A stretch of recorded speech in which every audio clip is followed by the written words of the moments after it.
we'll begin by telling you how you can file your taxes online. Remember, the last date is the 31st of July. In our product review, we look at the UTI Opportunities Fund, and we'll find out how you can make your retirement corpus inflation-proof. It's time for me to bring in Virendra Kumar, the CEO of Value Research and our in-house mutual fund expert who joins us every week. Virendra, thank you so much for joining us on Investor's Guide. Let's get straight to our portfolio versus portfolio segment. Well, ARUN has written in, Virendra, he's a retired serviceman. He lives in Pune with his wife and son. He tells us his monthly expenses are being taken care of by the pension he receives from the army. But he will soon receive a lump sum amount of his entitlement of PF and the EPF, that adds up to about 38 lakh rupees. He wants to know what he should do with that money. Now, he has made a lot of investments, and they seem to be across all asset classes. He's put down his home, his car, his insurance, bonds. There's a lot of money going into gold, which, might be a little bit too much into gold right now. So before we get into what he should be doing with the fresh cash that comes in from his EPF and his PPF, Virendra, when you look at his portfolio, obviously at his age, he shouldn't be considering his the home that he's living in, or his car, or his gold as an investment. There's a need there to separate assets and investment, isn't there? He should not look at all his assets as investments. Yes, they are meaningful. They have a value, and they just might be able to appreciate in value. But your home remains a home, howsoever expensive it becomes. So you don't look at it as any other thing but your possession or something you're living in.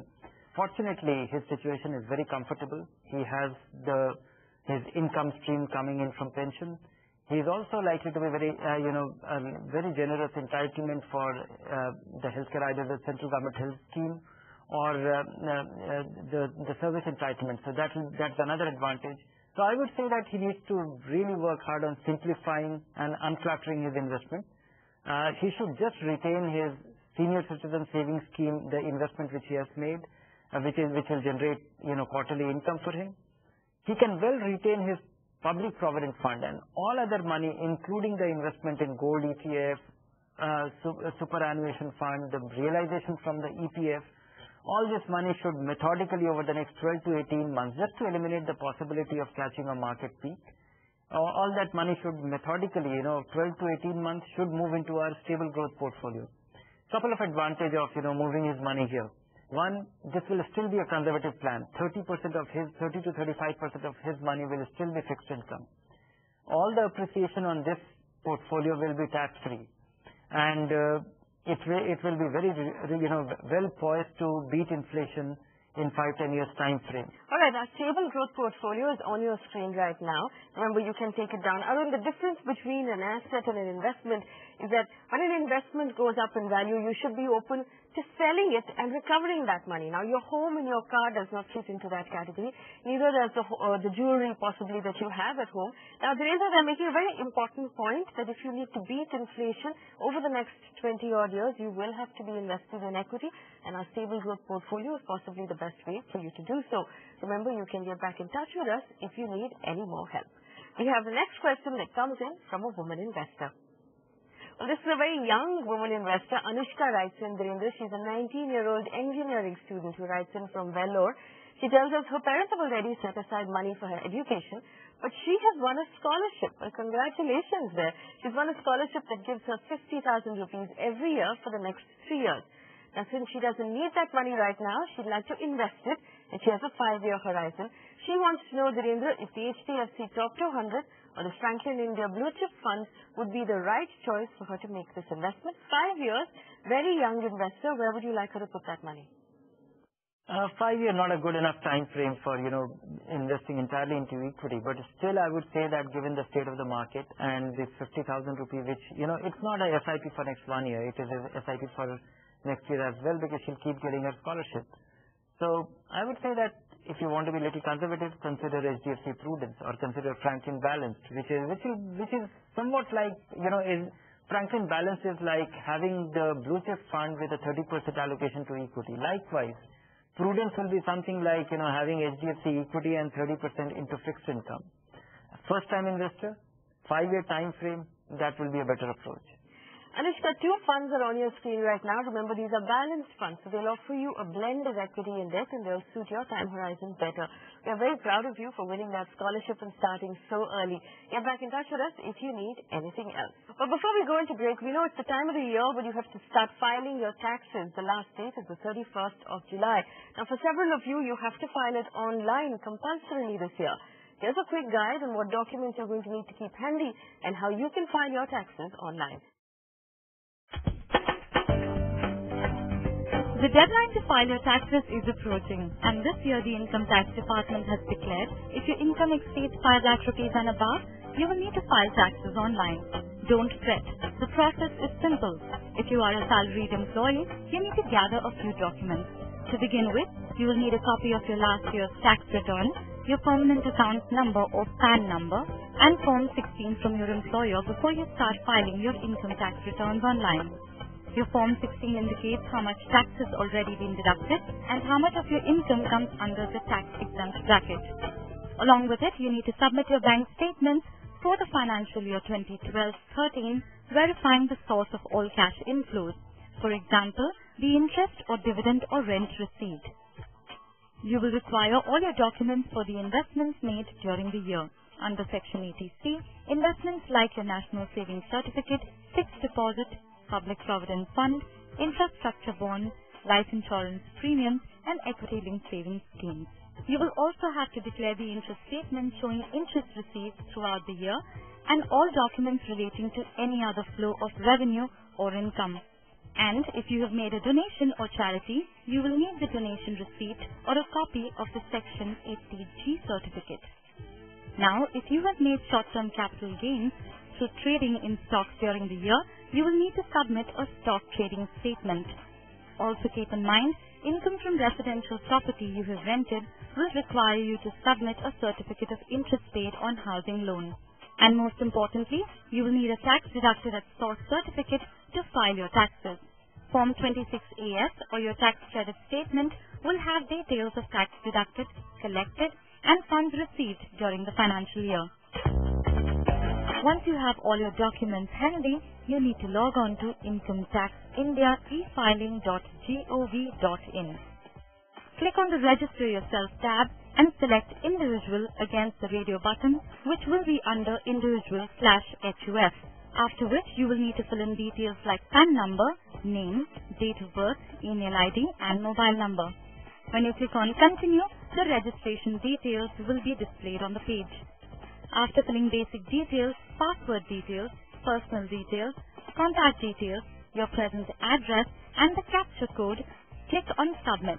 You will then be directed to the Registration Successful screen. You will receive a confirmation email with an activation link. An SMS will also be sent to notify on the confirmation mail. After registration, you can go to e-file income tax return, fill in your details, and submit online. You can upload the form using a digital signature, and retaining the acknowledgement generated is your only final proof. But if you have uploaded your returns without attaching the digital signature, the acknowledgement generated should be signed only in blue ink and sent to the Central Processing Center or CPC, Bangalore by post. So remember, if you are filing your taxes online, try and do it as early as possible, because if you wait until the last day, those websites tend to get overloaded and some of them crash, makes it very difficult to use. It's time for our product review, and this week we're looking at the UTI Opportunities Fund. It's a 5-star fund. We'll find out if it's going to retain its 5-star rating and if you should be investing in it right now.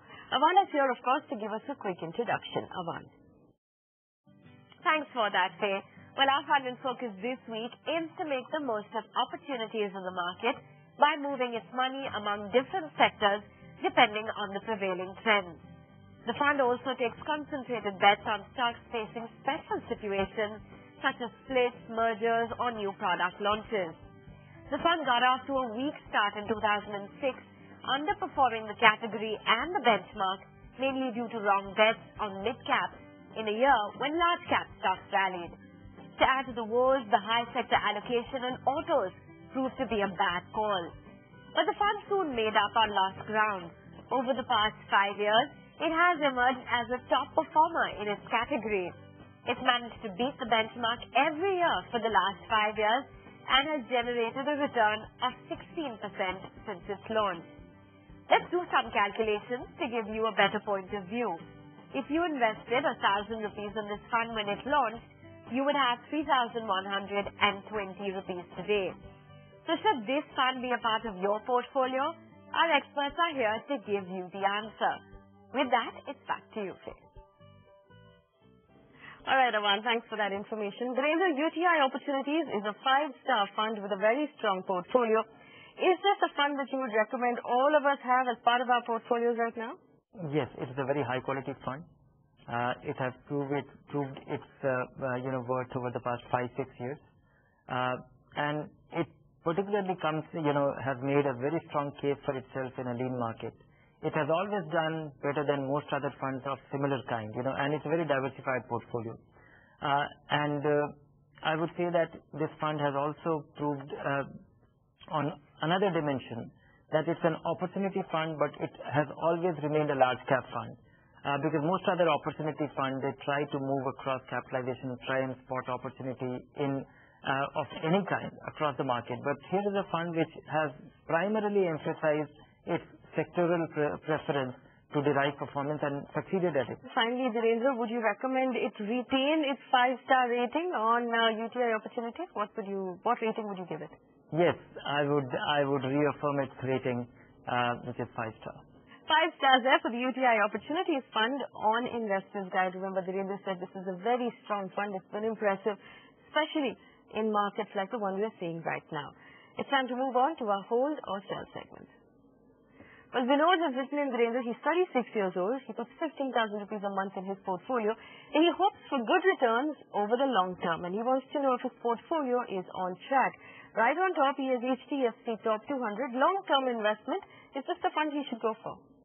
Yes, it's a very impressive fund, and even though a lot of people are complaining about its relative underperformance, but I would say that go by that long history and go by over a full market cycle how often this fund has been right, and that has translated into all the alpha over a longer period. So carry on with this.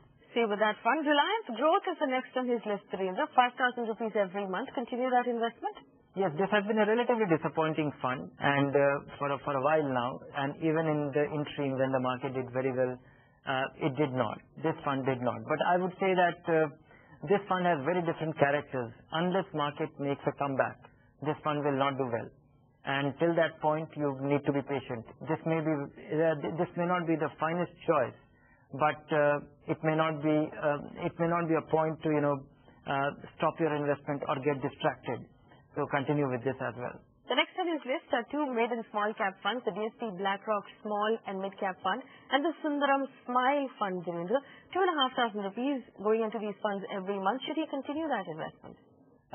Yes, these are very impressive funds, and I would say that they are among the finest funds in this category, and they hold promise. But right now they could be a test of patience. They could create a lot of anxiety.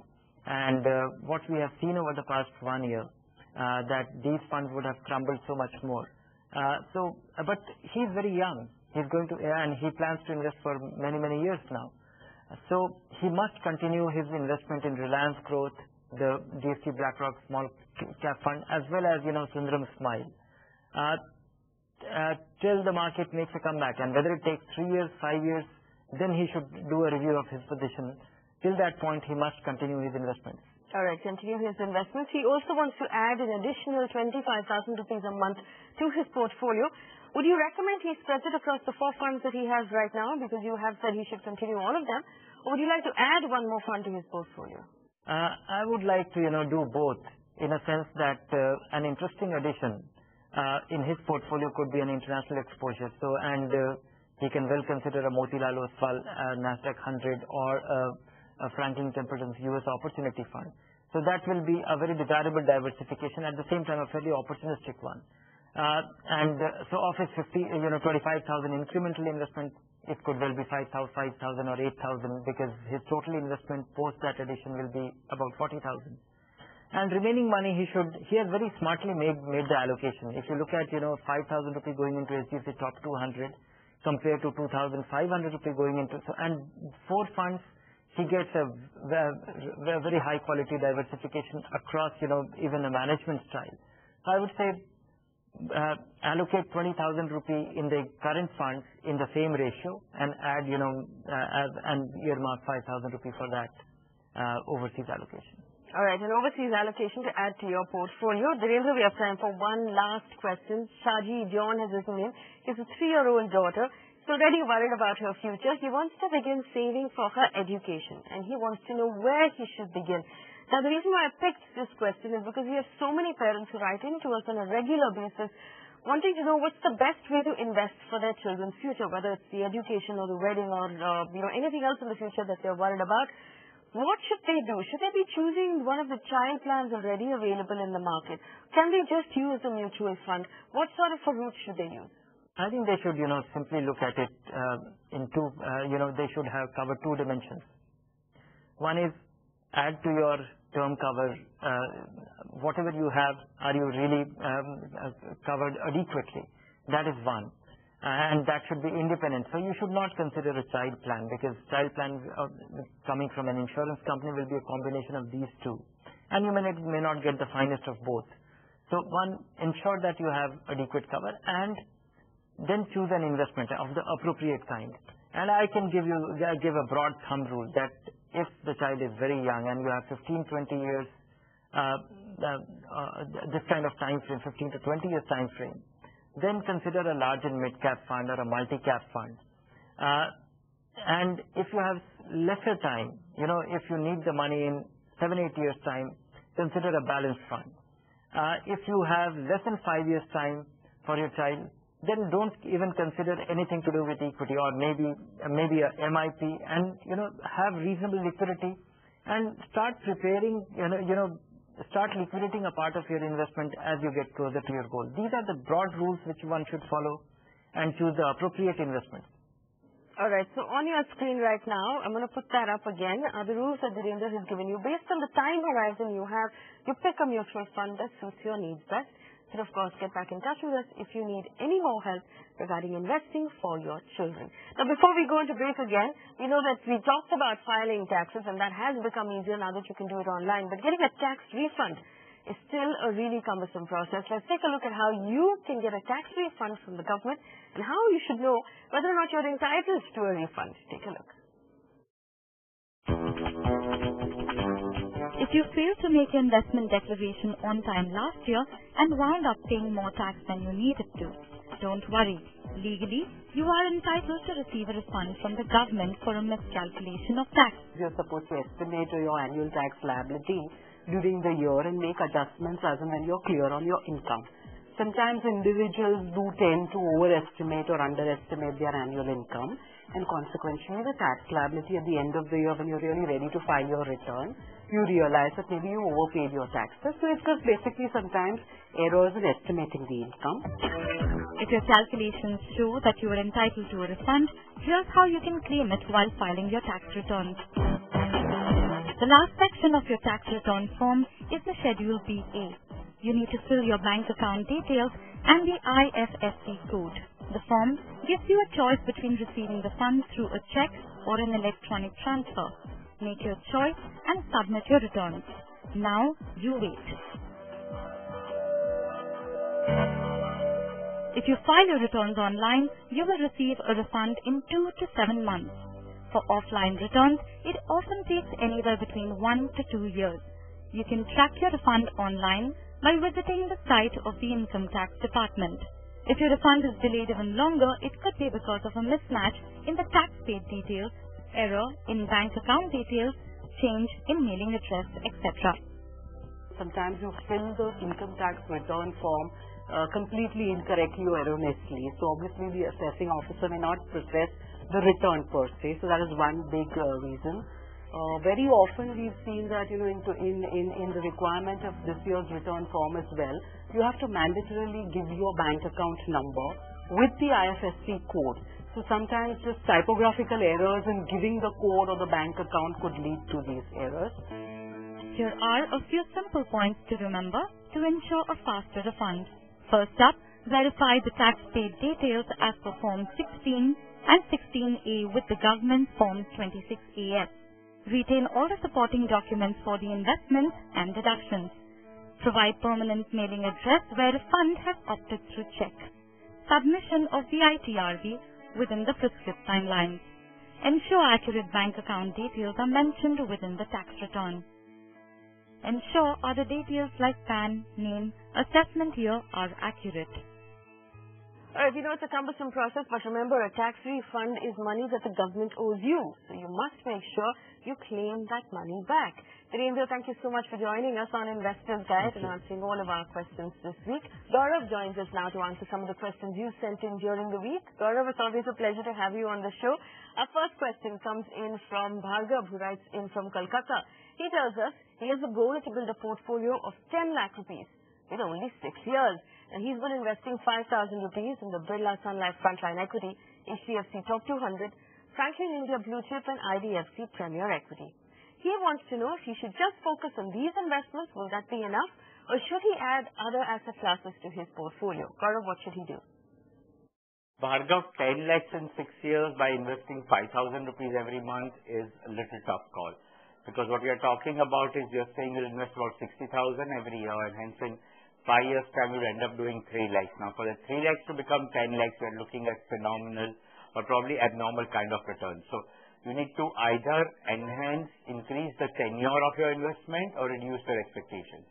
Having said that, equity as an asset class is an ideal thing. Ideally pick up an index scheme, a scheme which puts money into either Sensex components or constituents or Nifty constituents, and then pick up a large cap scheme, and maybe you want one international equity scheme. This will kind of give you variety of all possible equity schemes available. You can even pick up mid and small cap, but that you should do it slightly later.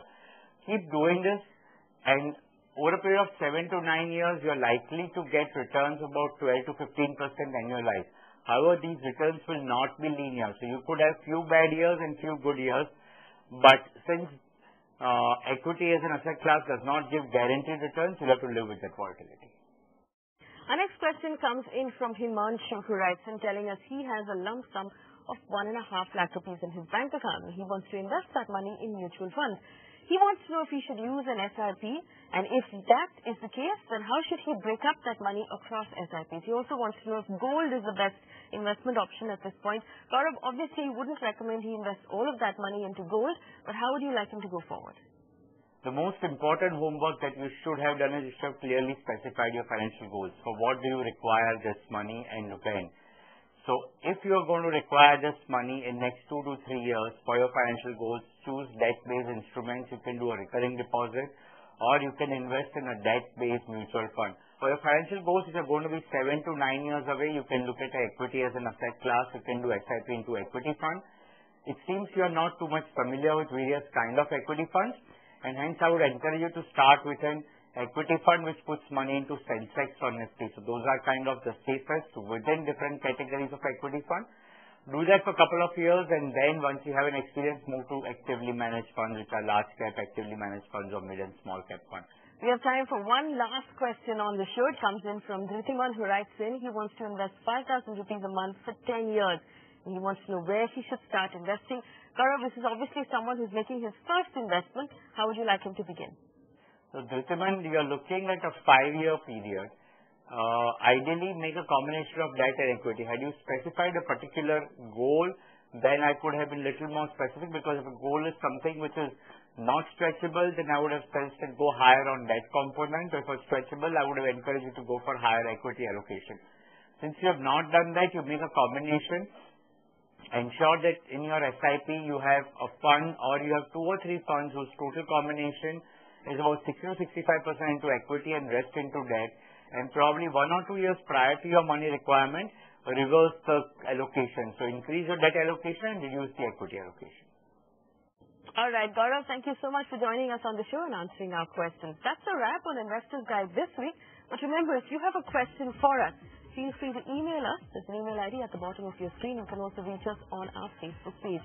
Tune in next week to catch Investors Guide. Thanks for watching.